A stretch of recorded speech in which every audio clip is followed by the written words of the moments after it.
Bismillahirrahmanirrahim. Assalamualaikum warahmatullahi wabarakatuh. Sebelumnya yang terhormat kepada Bapak Hervin Yogi Pradipta MHI selaku dosen pengampu mata kuliah Filsafat Hukum Islam dan teman-teman yang saya banggakan. Sebelumnya, perkenalkan nama saya Isna Fadilah dengan NPM 2021 020272 Prodi Hukum Tata Negara kelas C semester 4 UIN Raden Intan Lampung. Baiklah, dalam video ini saya akan menjelaskan tentang pembaruan hukum Islam dan tujuannya. Langsung saja yang pertama yaitu pengertian pembaruan hukum Islam. Pembaruan hukum Islam terdiri dari dua kata yaitu pembaruan yang berarti modernisasi atau suatu upaya yang dilakukan untuk mengadakan atau menciptakan suatu yang baru. Hukum Islam yakni kumpulan atau koleksi daya upaya para fuqaha dalam bentuk hasil pemikiran untuk menerapkan syariat berdasarkan kebutuhan masyarakat. Dalam hal ini, hukum Islam sama dengan fikih bukan syariat. Kemudian pembaruan hukum Islam berarti gerakan ijtihad untuk menetapkan ketentuan hukum yang mampu menjawab permasalahan dan perkembangan baru yang ditimbulkan oleh kemajuan ilmu pengetahuan dan teknologi modern, baik menetapkan hukum terhadap masalah baru untuk menggantikan ketentuan hukum lama yang tidak sesuai lagi dengan keadaan dan kemaslahatan manusia masa sekarang.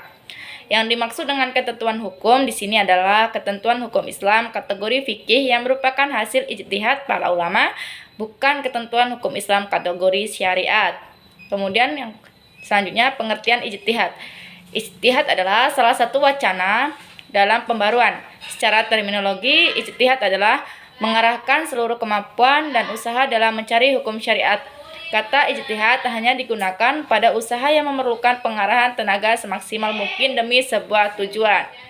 Pembaruan juga dapat dilakukan dengan usaha-usaha pentahqiqan.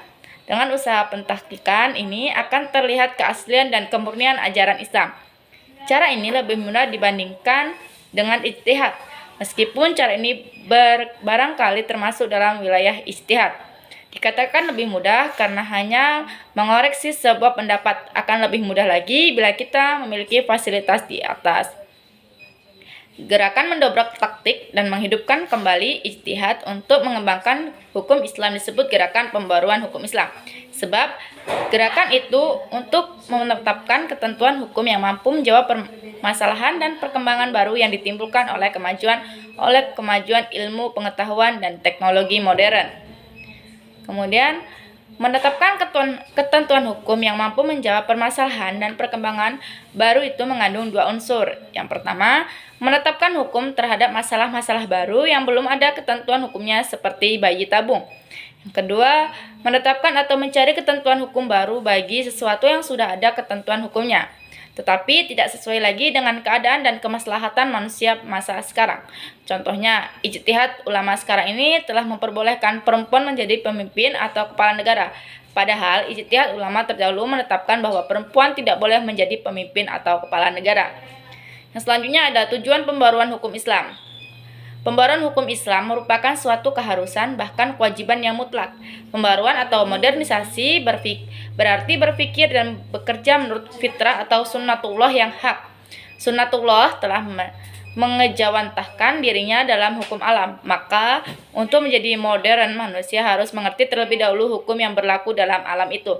Manusia karena keterbatasan kemampuan tidak sekaligus mengerti sunnatullah itu, melainkan sedikit demi sedikit dari waktu ke waktu.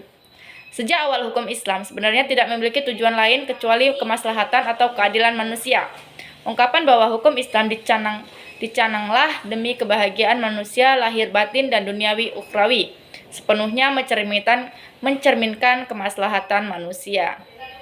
Mungkin cukup sekian penjelasan yang dapat saya sampaikan. Semoga bermanfaat bagi teman-teman semua. Kurang lebihnya saya mohon maaf. Saya akhiri wabillahi taufiq wal hidayah. Wassalamualaikum warahmatullahi wabarakatuh.